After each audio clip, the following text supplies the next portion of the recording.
episode 294, a conversation with Luis Fernando, founder of Amor Perfecto. Hello and welcome to another episode of Keys to the Shop, where we give you insights, inspiration, and the tools you need to grow as a coffee service professional. My name is Chris DeFirio. I'm your host for the show.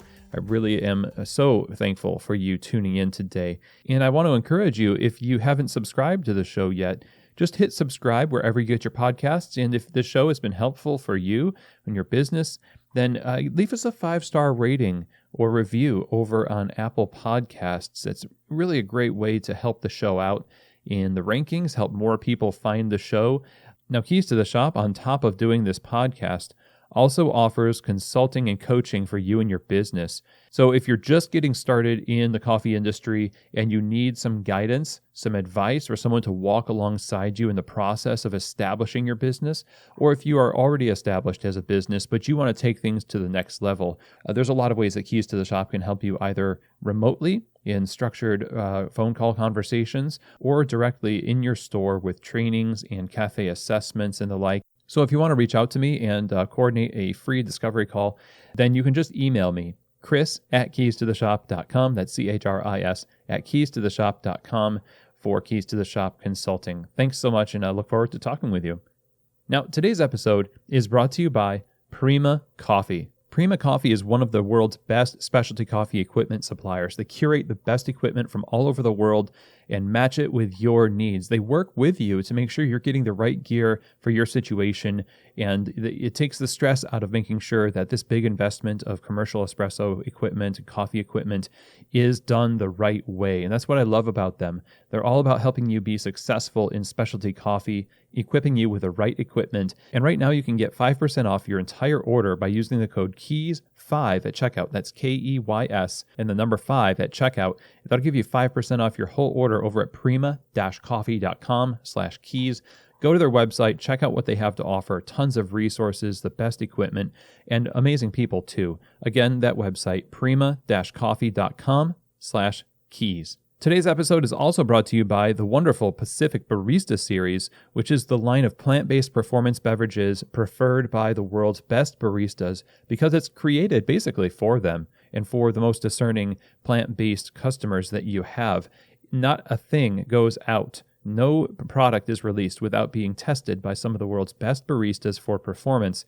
That means it stands up to the heat from steaming, provides amazing texture for latte art, and keeps the balance of the beverage focused on the coffee. And that means you win. And it means your customers win. And so I would encourage you to go to the website pacificfoodservice.com, check out the extensive barista series lineup, get it in your store and try it for yourself. I think you're going to be really pleased. If you're looking for the best in plant-based beverages, then you don't need to look further than the barista series from Pacific. Okay, everyone. Well, today we're going to be having a conversation with a legend in the coffee industry, the founder of Amor Perfecto in Colombia, Luis Fernando. 25 years ago, Luis Fernando discovered his passion for coffee, and the quest for Amor Perfecto and for Luis is to bring the freshest, best-tasting Colombian coffee to the world. It was actually a pretty revolutionary act, and it was kind of against the law when he first started to roast and sell high-quality Colombian coffee to Colombians. I mean, we all know that in countries of origin, they don't necessarily get to keep back the best coffee for themselves. This usually the lower grade, but Luis's vision extended beyond that. He was actually able to work with the Colombian Coffee Growers Federation to get the laws changed. And his passion and pursuit of high-quality coffee through the establishing of a roastery and cafe opened up so many doors for Colombian coffee entrepreneurs, professional baristas, roasteries. Luis has built a global team of growers, agricultural companies, master roasters, baristas, packagers, chefs, and coffee enthusiasts, shipping Colombian coffee roasted at origin all over the world. And Luis's legacy has definitely been felt globally and inspired many other people to follow in his footsteps. So I'm really excited to share this conversation with you, telling the story of Amor Perfecto, all of the challenges, the successes, what has changed in the course of these 25 years, and advice that Luis has to other entrepreneurs at origin who want to do similar things, as well as advice to us who are on the consuming side of things on how we can help create sustainable change at origin. So without further ado, let's get right into it. Here now is my conversation with the founder of Amor Perfecto, Luis Fernando. Well, Luis, thank you so much for being on Keys to the Shop. Really honored to have you on the show. How's it going today? Very good, Chris. Thank you very much for inviting me to this conversation with you. I'm really happy to do it. Yes, and I've heard so many great things about Amor Perfecto. I'm drinking some of your coffee right now. It's really, really great. Roasted at origin, and the story is really fascinating. I'm looking forward to diving into this. I think the great place to start with any story is your origin story. I mean, how you began your journey into coffee. Because if I understand it right, you didn't sell coffee at first. You weren't in coffee. You were actually selling flowers and kind of happened into coffee. Tell us a little bit about how that happened. Yeah, I was in the dried flower business. I studied business administration in Colombia, and my thesis was about how countries like Colombia can improve the quality of the life of their people through exports. And when I did my thesis, coffee and oil were the main products that Colombia exported. And I was fascinated with the idea that we Colombians need to add value to our main products like flowers, coffee, fruits, and so on. So, in the experience of the dried flower business, which was kind of like a very strange business in Colombia, because Colombia is the second largest exporter of fresh flowers. So how come a guy is starting to sell dried flowers?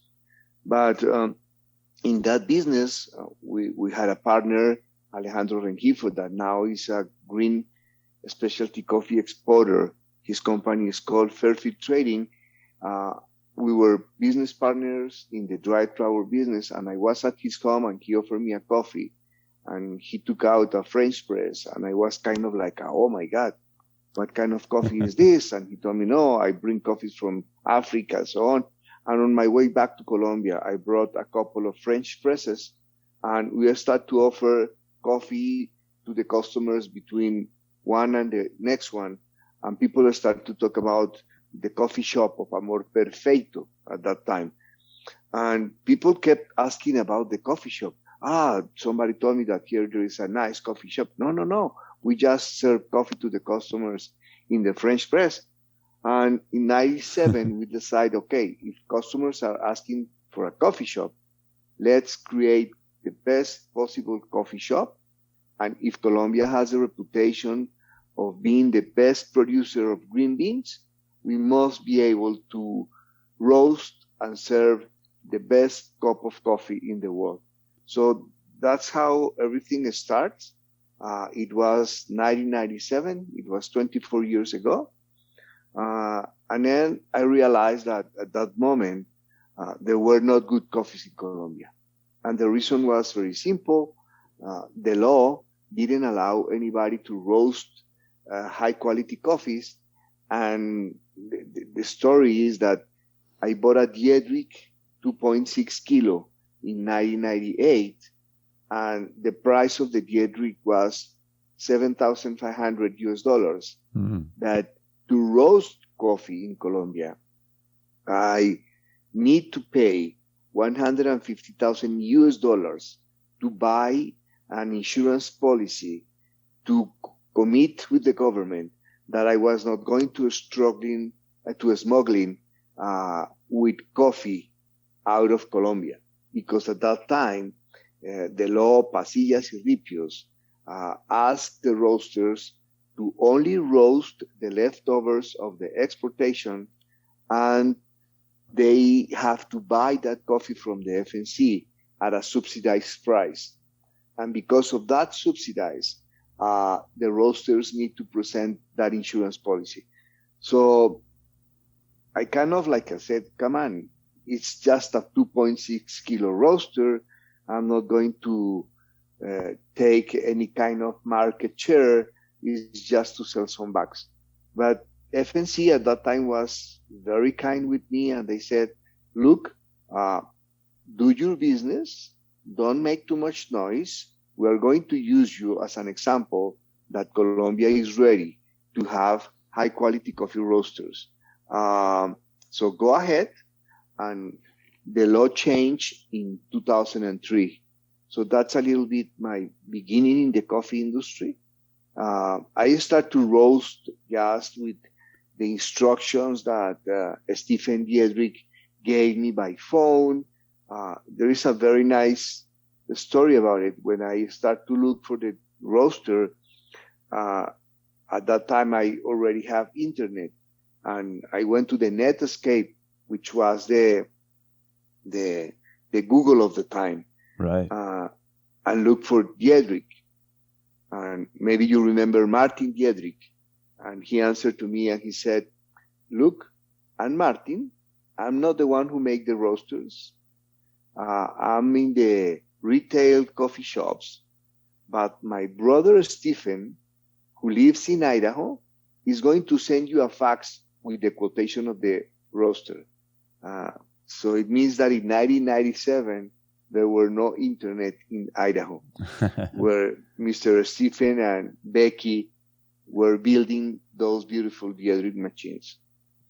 So after 2 years of roasting, and I would say at that time I was not roasting, I was just changing the color of the beans from green to brown. Right. So I said, I need to learn about it. And so I went to the San Francisco Coffee Show in 2000. And as soon as I came into the show, I saw a barista stage. It was huge. And I said, what it is? A barista. Oh my God. It's interesting. So then I realized, I said, if the barista is the last person to touch the bean in the value chain, there is a huge opportunity for the Colombian coffee growers to integrate their children and their family into the coffee business and to start to make them add value from the farm to the cup and not just selling a raw material in the point of sale of the coffee in the municipality they live. So since that moment, I saw that the barista, the coppers, the roasters were going to be a huge opportunity for all the Colombian coffee growers. This is so fascinating. You began accidentally, illegally, and not knowing it.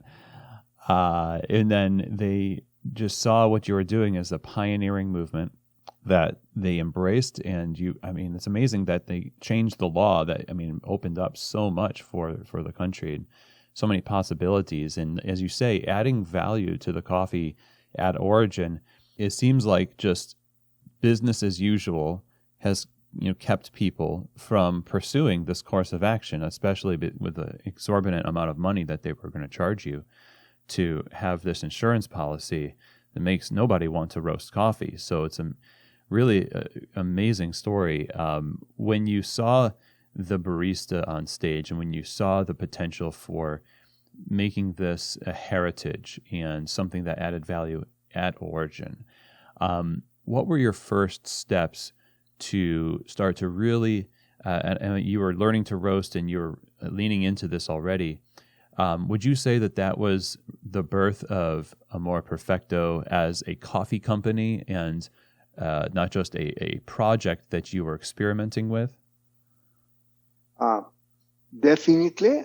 And I was so fascinating about the possibilities because one of the things that I realized was if the barista is well trained, then he is going to offer to the customer and to transfer all the good work that the coffee grower has done with the bean to the consumer in the cup. But you can have the best grower in the world, but if you don't have a good barista, then all that work is going to be destroyed. Mm. So I said, if we produce the best coffee in the world to make the consumer realize that all the work that has been done before he's drinking that cup is made in a land with a lot of effort, with people waking up at 4 a.m. in the morning, going to take care of the trees, picking the cherries, doing all the beneficial work, and so on. So I think it was in June in San Francisco. So I was so fascinated with that idea that I said, okay, when is going to be the next World Barista Championship? And they told me it's going to be next year in Miami. And I said, okay, I'm going there. So I sent all my enrollment and I did all the paperwork to go into the 2001 World Barista Championship. And I arrived to Miami, and there were those guys that maybe you will know, Sonja Gran, Tim Vendelbo, all the Scandinavians. And I was like, oh my God, what it is. And how come if we produce the best coffee, are the Scandinavians who are leading the world in how to make the best coffee? I compete in that. They didn't allow me to go and to enroll officially because I was not representing an NGO of Colombia. So I said, if Colombia has the best green beans, we need to have the best baristas in the world. And I'm really happy that that happens to me, because if you come to Colombia nowadays, you will see that in the employee, when companies go to look for employees, now the barista profession is listed, and you find many companies, restaurants, bars, coffee shops, and so on, searching for baristas. And one of the good things that happened is that I went to talk to the government institution that is called SENA, which is like the main big technical college of Colombia. And in the year 2005, I said to them, look, if you are the technical college of Colombia, you need to have a coffee school in every coffee municipality of our country. And they took that chance, they did it, and now we have more than 45 technical coffee schools in 45 municipalities, and they are doing a lot of research. And in some way, I said that they are reinventing the coffee world here in Colombia. Was that the first step you took when you came back from Miami to really push the barista profession and make Colombian baristas the best? At that time, I have to be really honest with you. People were thinking that I was crazy. At that time, I hired a lady that he always was dreaming to work with an espresso machine with the steam going out and so on. And when she arrives to the door of our place to present her CV, she asked to the person who opened the door, hey, tell me something. In this place, do they teach you to manage the machine? And the person who opened the door said, no. Here is very different.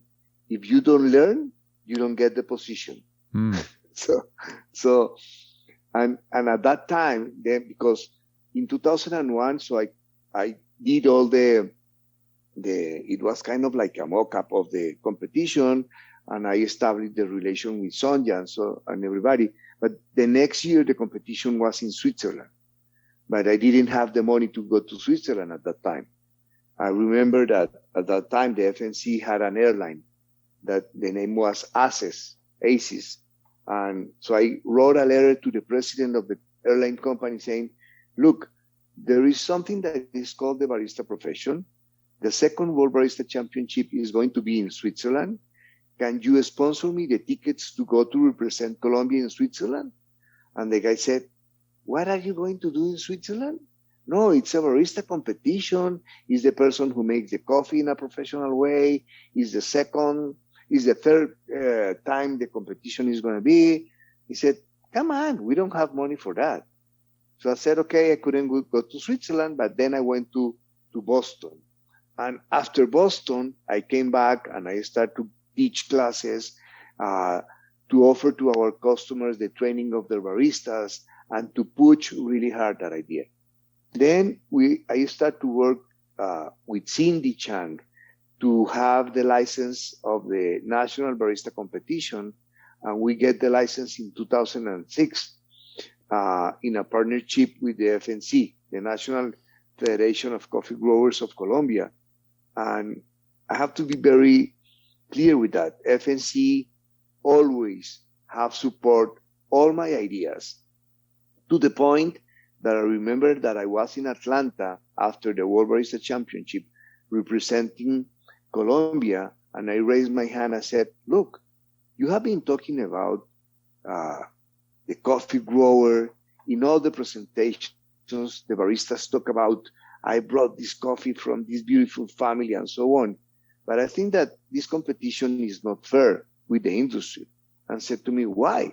Because up to now, the competition is done 1 year in Europe, 1 year in the United States. 1 year in Europe and 1 year in the United States. When are we going to have a competition in a country of origin? They said, no, we have to study, we have to look at it. And I said, okay, when is the next spot that is free? And they said, 2011. And I finished my speech saying, okay, see you in Bogota in 2011. And that happens. Maybe you remember the World Barista Championship in Colombia, that I think I still meet people in the shows and said to me, that's the best World Barista Championship we have ever had. And we did many different things. Like, for example, every barista came to Colombia, went to the coffee region, and they plant a tree. And now they have all the information of that coffee tree in the internet. And we put a partner, a Colombian barista, to partner with that international competitor to support him and to help him finding the milk, finding the glasses, finding so on. So that's a little bit what I have been doing with the barista industry in Colombia and promoting the idea of the baristas.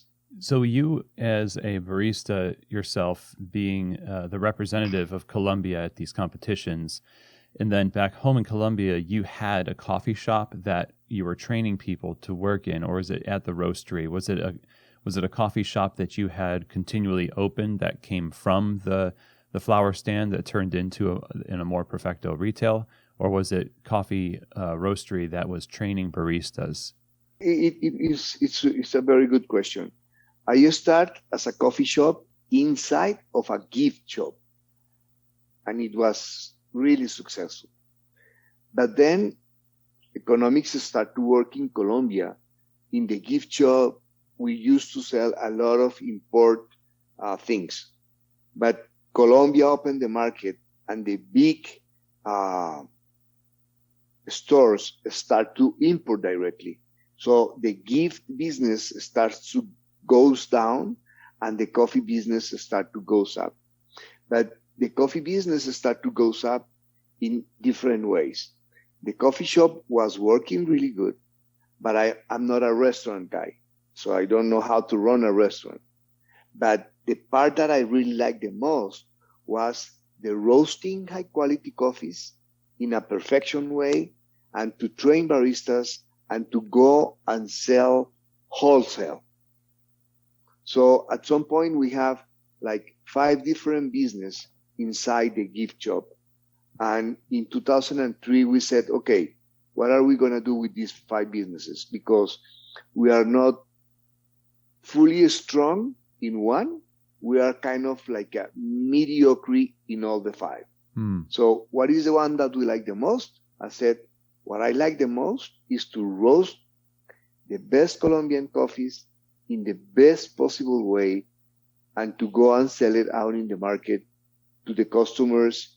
Because if somebody comes to Colombia at that time, the most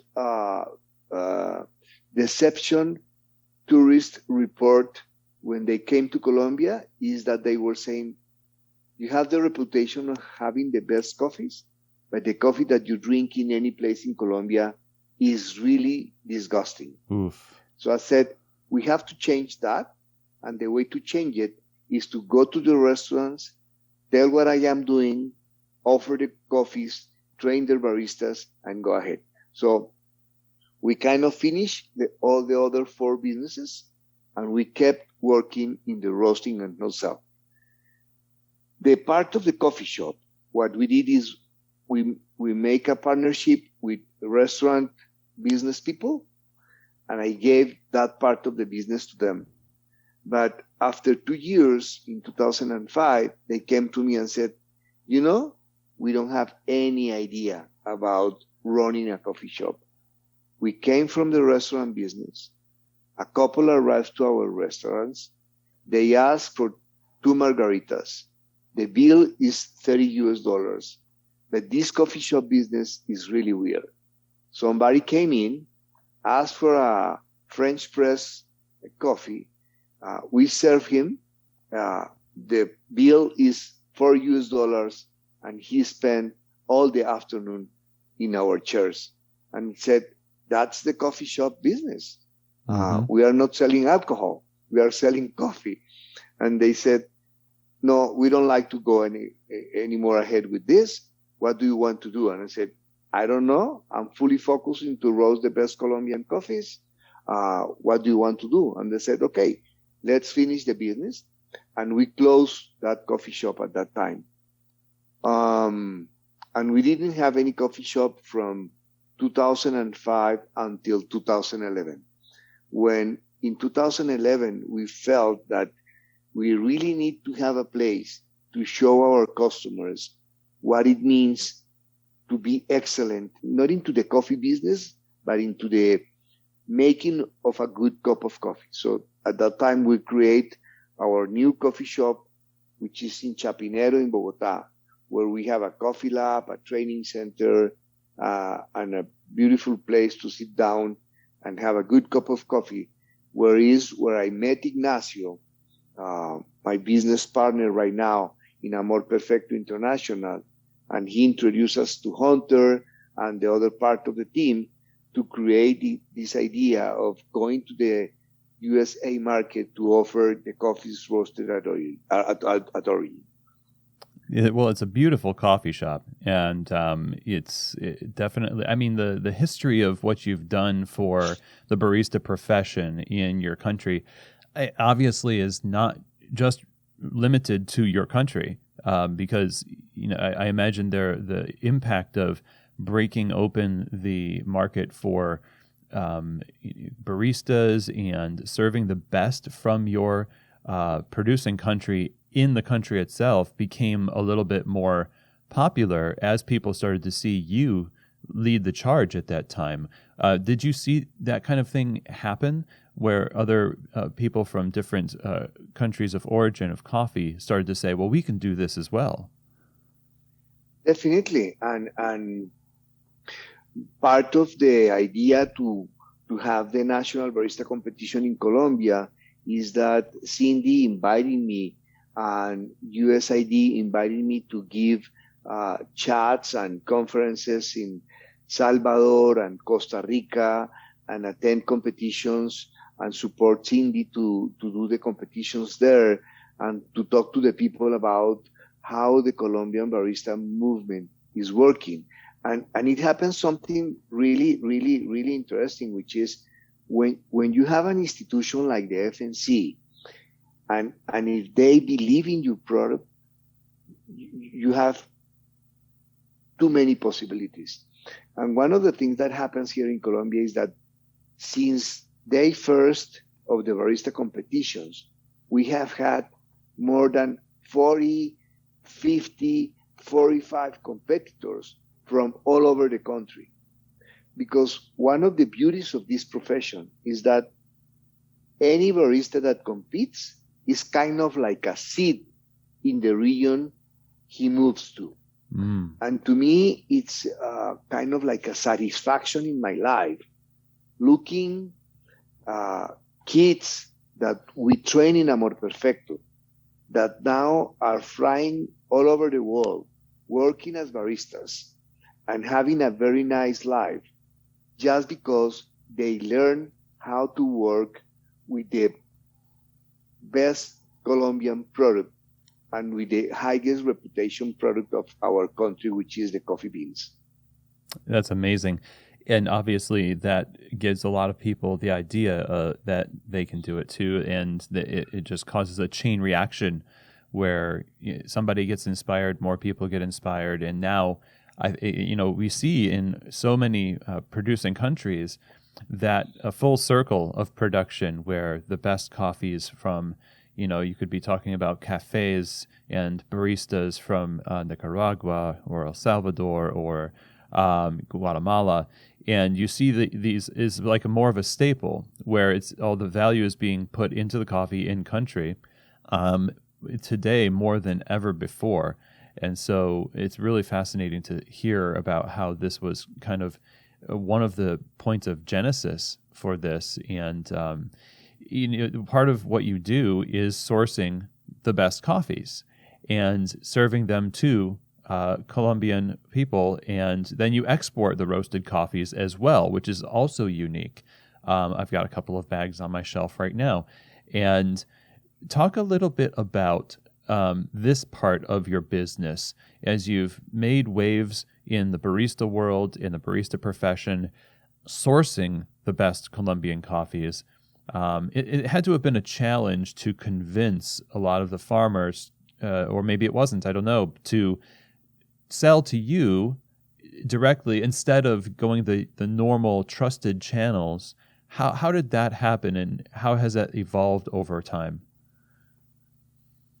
I would say that in that trip of searching for the best of the best, one of the things that really helped me was the how can I say that in English? The competitions, because I involved in the competitions since the really first one, and those cupping competitions, like the Cup of Excellence, kind of like you start to contact the coffee growers. Buying to the coffee growers is, from my point of view, it's really easy. I mean, that's not a problem. Why? Because I had a very nice story about it. Once we were in Nariño with the lady that runs ACID Boca here in Colombia, the person in charge of purchase of coffee from Nestlé, and myself. And the three of us, we were having a dinner in a very nice place in Nariño. And the guy from Nestlé was kind of taking his head and saying, "Oh, come on, this is really difficult. I don't know why the coffee growers promise you that they are going to sell you the coffee, and they offer you that they are going to give you the next crop, and we are paying them," he said at that moment, "we are paying them an extra of 40 cents per pound. But they are not committed to sell it to me because somebody arrives and is paying them 80 cents more." And I say, "But you are Nestlé. Why don't you pay 1 or 150? "No, come on, we cannot do that." And I said, "How come you cannot do that? If I am such a small company in comparison with you, and I'm doing it, so why you cannot do it?" And I think that story summarizes a lot what have happened in the industry. Those big guys only think in numbers and only think in their P&L, and they don't think in the full chain. And at some point, I think they are really blind because they don't realize that if the coffee grower doesn't have a good life, that can pay the education of the children, that they can have a pension fund, that they can have a good house, that they can have a good living standard of living, so the industry is not going to be sustainable. And it's really frustrating that any show of the Specialty Coffee Association, you look at the posters, sustainability, taking care of the water, taking care of the trees. But from my point of view, sustainability starts when you pay a good price to the coffee grower.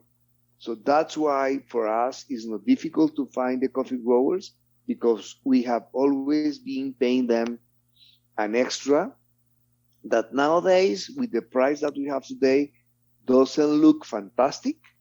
But when the price was 1.10, 1.5, paying 2 to the coffee growers was kind of like a huge. So that's why for us it's really easy to find the coffee growers. Today we are paying like 20% more.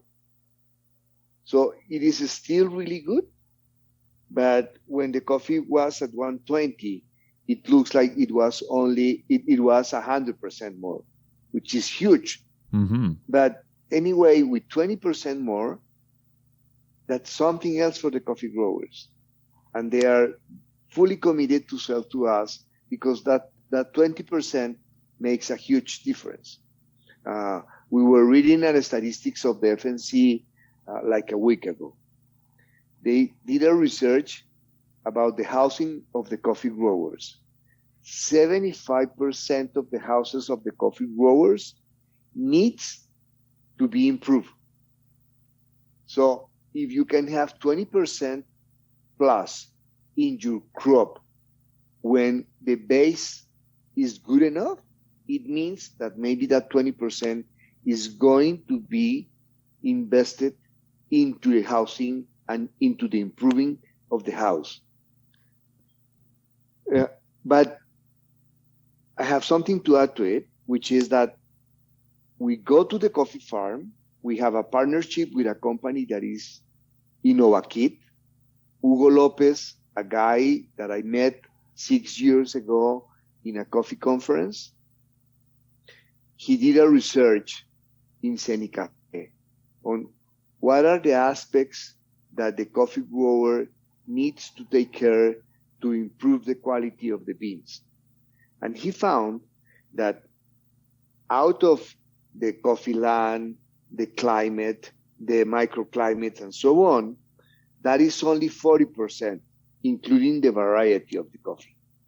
The other 60% are very small steps that are not rocket science, but that if the coffee grower takes good care of that, for example, if you remember at some point, people were not talking very good about Castillo, the variety. Mm-hmm. And people were saying, no, you have to grow only Caturra. But remember that Caturra had the problem of the rust leaf, which destroyed Central America like 4 or 5 years ago. So FNC with Cenicafe developed the Castillo variety. And at the beginning, everybody was saying that Castillo was not good. But the problem was not that Castillo was not good, but that Castillo needs to be picked in a completely different moment. And how to discover that moment? Okay.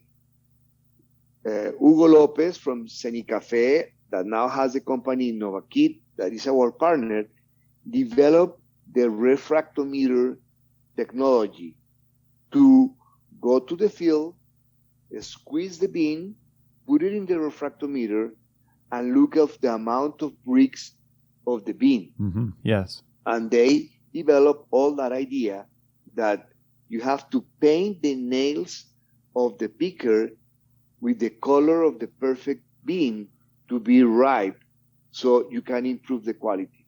And small steps like that one may change the quality of the beans, because very soon the coffee grower can put his coffee from 73 to 75 score in the SCAA punctuation to 86, 87, 88, and then they can have 20, 30, 40, or 100% more price than the regular coffee.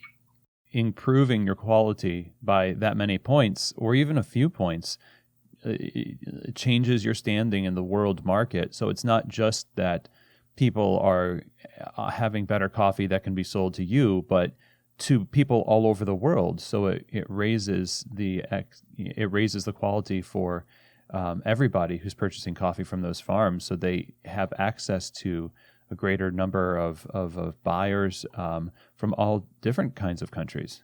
Definitely. The people you're getting your coffee from now, how do you go out? And is it just long-term relationships that you have and word of mouth that allows you to continue to source great coffees?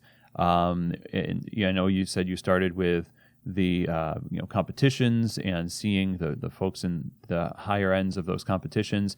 Currently, your green sourcing, how is that conducted?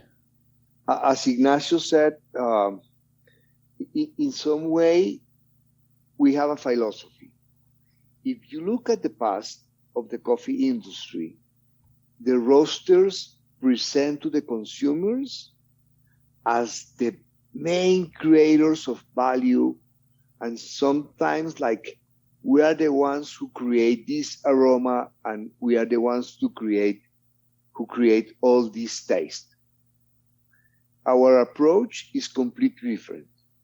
We said we work for the coffee growers, and we are just a contact between the consumer and the coffee grower.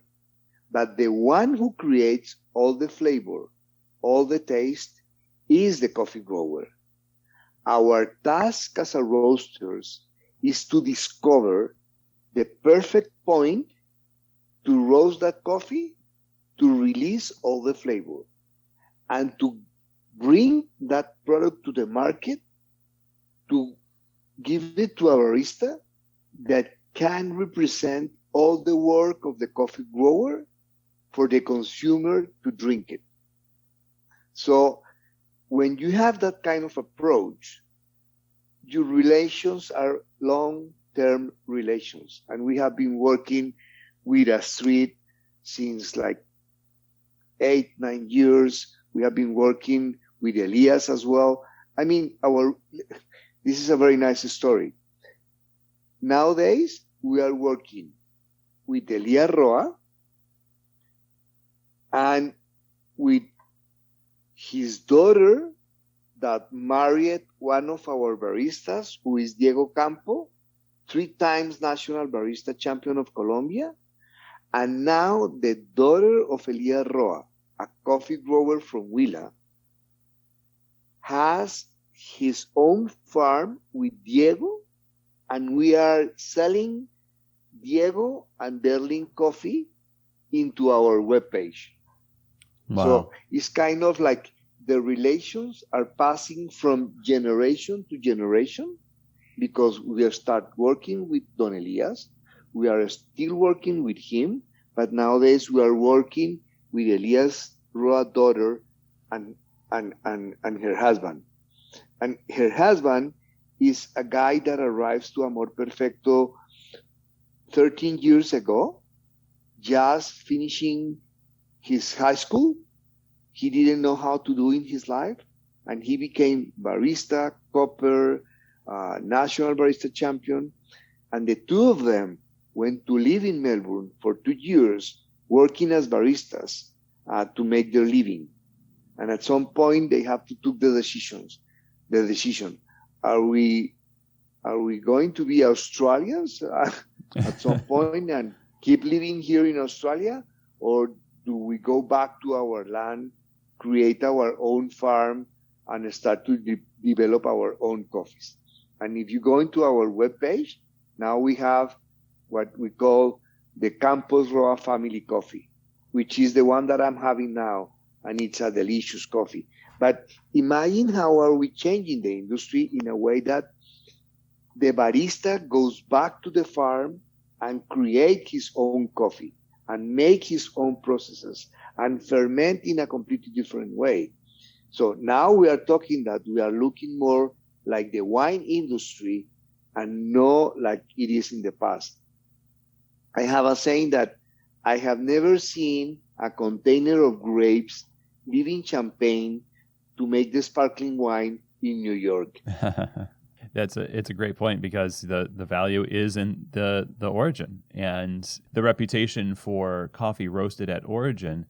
When you hear that at first, you think, well, we'll see, and that's got to be a hurdle to get over when you're trying to get people from other countries to purchase your coffee and have it shipped to the U.S. and other places.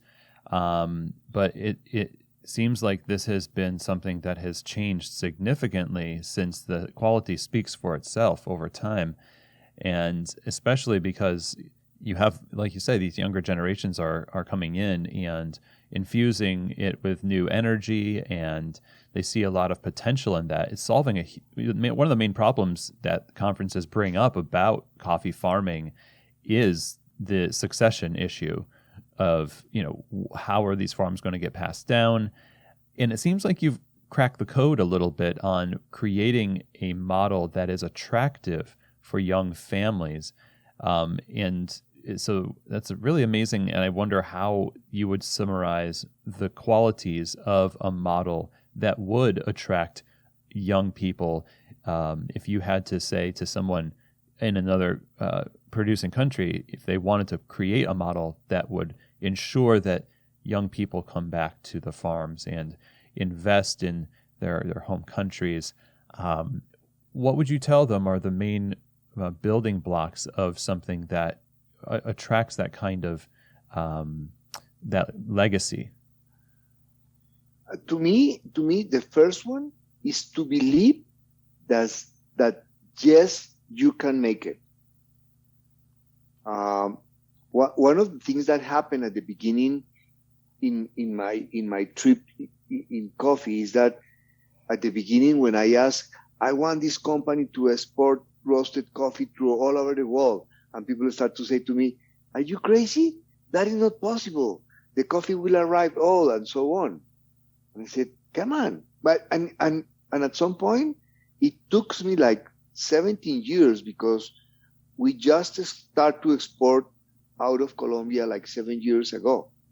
And I start to export when I said, okay, how come companies like Gilly Coffee can come to South America, Central America, buy the green beans, bring those beans to Trieste, 10,000 kilometers away from Colombia, roast it in Italy, and then send it back to Colombia? How come Colombia cannot roast in Colombia and send the coffee 2,000 kilometers away, directly from Colombia to Miami? We have vessels arriving to Cartagena every single week, or almost 2 to 3 times a week. And the vessel from Miami to Cartagena took only 3 days, which means that we can roast coffee and have the coffee in 8 days by ship, or 9 days in a warehouse in Miami.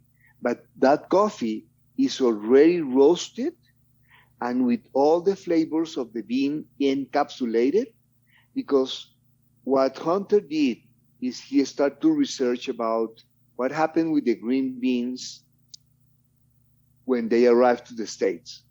And if you go and find the research of the Oxford University that they did in the year 2008, they found that the green beans that always have been saying to us that green beans last for years, that is not true according with that research. And what they found is that the beans after 4 months have lost a lot of glutamine, glucose, and fructose. So when the micro roasters in the States roast that green beans, those green beans maybe were hulling 6, 7, 8 months ago.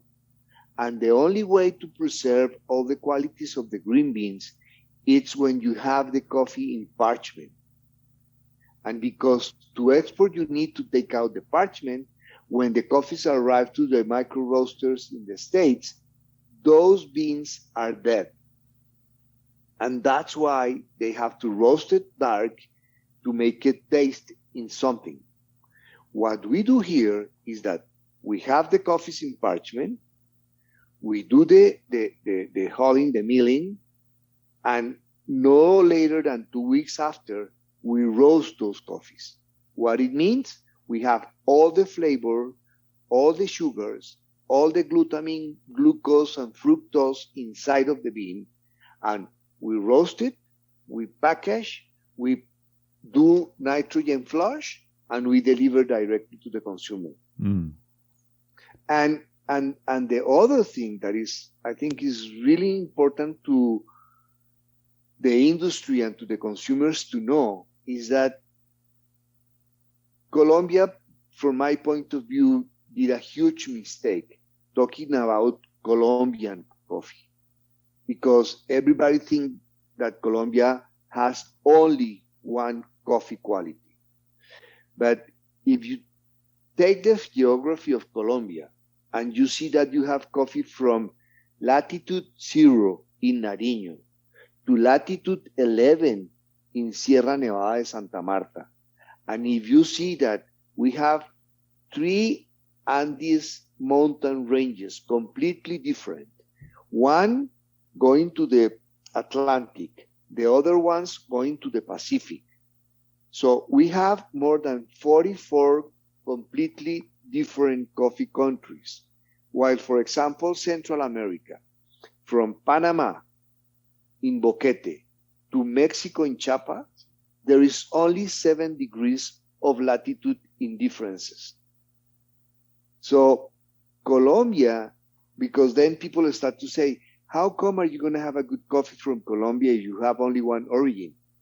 No, we have more than 44 different origins. FNC has developed a research, and they said that we have more than 85 ecotopos, which is completely different microclimates to grow coffee.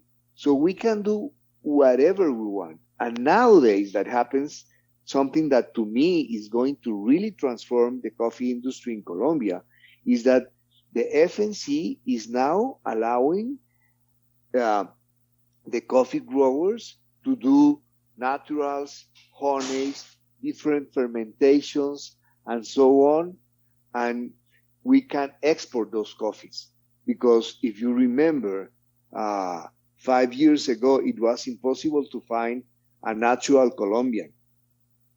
But now there are a lot of coffee growers doing research and creating new products with an amazing variety of flavors. What is it that you feel prevents most people at the country of origin from roasting and exporting their own coffee? What have you seen are the common factors that kind of hold people back from doing this more often? I will say, I have a saying. It's a very Colombian saying, and I'm going to try to make it in English. Okay. I said that in the coffee industry, every parrot needs to keep in his stick. In Spanish is, and I said, en la industria del café, cada loro en su estaca. Every parrot in his own stick. Because it's a completely different work of having a farm or creating new products through the beneficio than roasting coffee and selling coffee.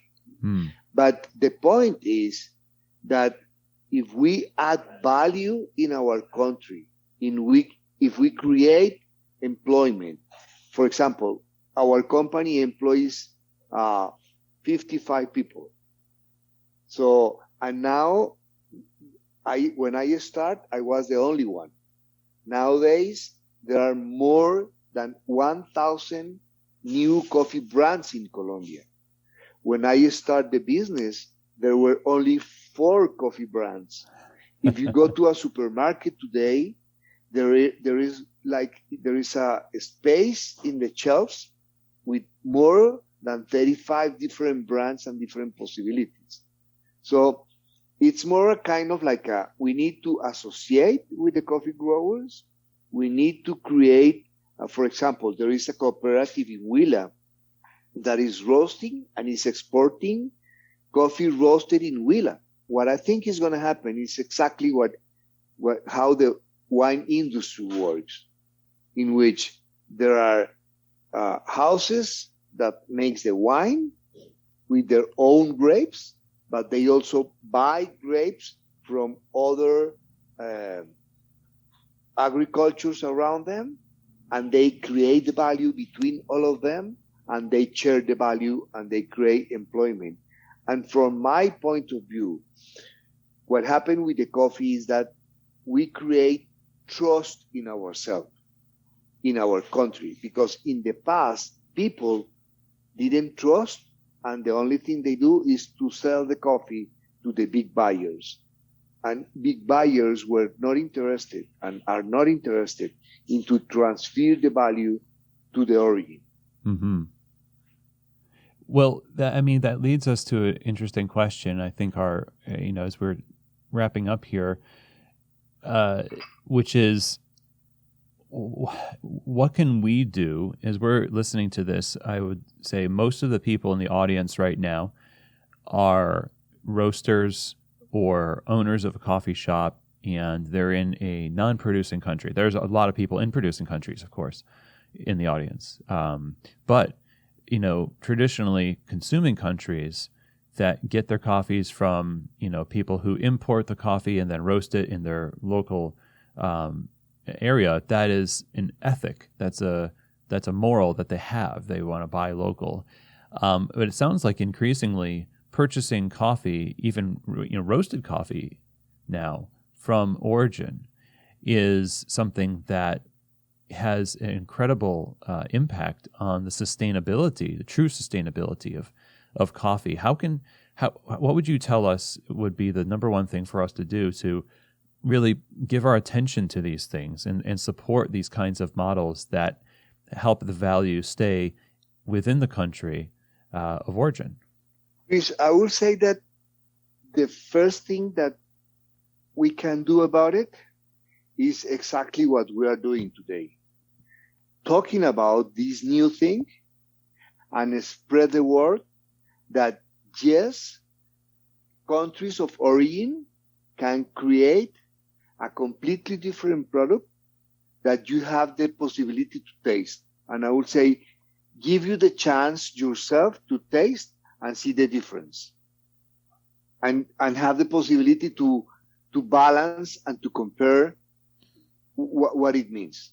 And to us, and what we have been doing with Ignacio and Hunter, I will say all over the world, in London, Colombia, United States, Uruguay, Emirates, everywhere. We have delivered our coffee. We have made cuppings in comparison of coffee roasted in London against our coffee. And because of the freshness of the green, the taste is completely different. Mm-hmm. The taste is like, because we said, and I said something, it's impossible to have fresh coffee when you are roasting all green beans. So to me, that's the first thing. And talking to the micro roasters or the owners of coffee shops in the States and talking about buying local, I will say it's impossible to buy local because coffee comes from South America and Central America. So that's not local. But what I can say, and as I was saying, in the coffee industry, every parrot in his own stick, serving a good cup of coffee is a huge challenge. You have experience training baristas, and training baristas to make a good job is not easy. And if you have your coffee shop and you have to train your baristas, and then you have to roast your own coffee, then you have two completely different tasks to focus on.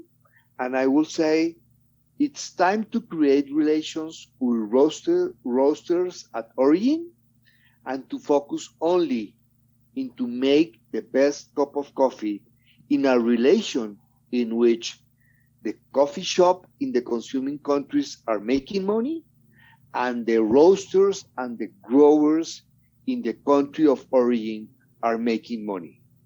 Because the industry is not going anywhere if the growers doesn't make enough money to have a decent living.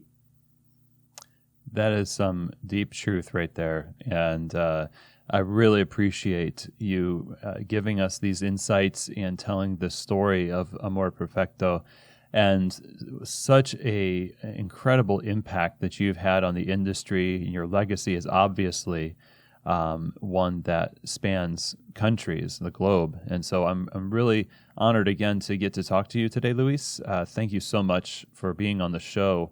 How can we stay in touch with all that's going on at Amor Perfecto and buy your coffee? Thank you, Chris. We create a webpage in the States, which is www.amorperfecto.com. Look at what we have there. We have a technology that connects directly the consumer with the growers. We have something that is called Trace Coffee. We have QR codes in our bags, so the consumer can look at the grower and have a relation with the grower. In a couple of months, we are going to launch something that is called Give Extra to the coffee growers. So you can add in when you are buying your coffee, you can add some money that is going directly to the coffee grower. In the future, very near future, we are going to have something to make more sustainable the farms, and we are going to leave the possibility to the consumer to give extra money to the coffee grower to plant trees to avoid a little bit the global warming. Mm-hmm. So going to our webpage and keep in touch, and now we have our mail so we can be connected. And thank you very much for the opportunity to allow me to tell the people how we see the future of the coffee industry. Well, thank you, Luis. It's all very inspiring. Really appreciate it. Thank you, Chris.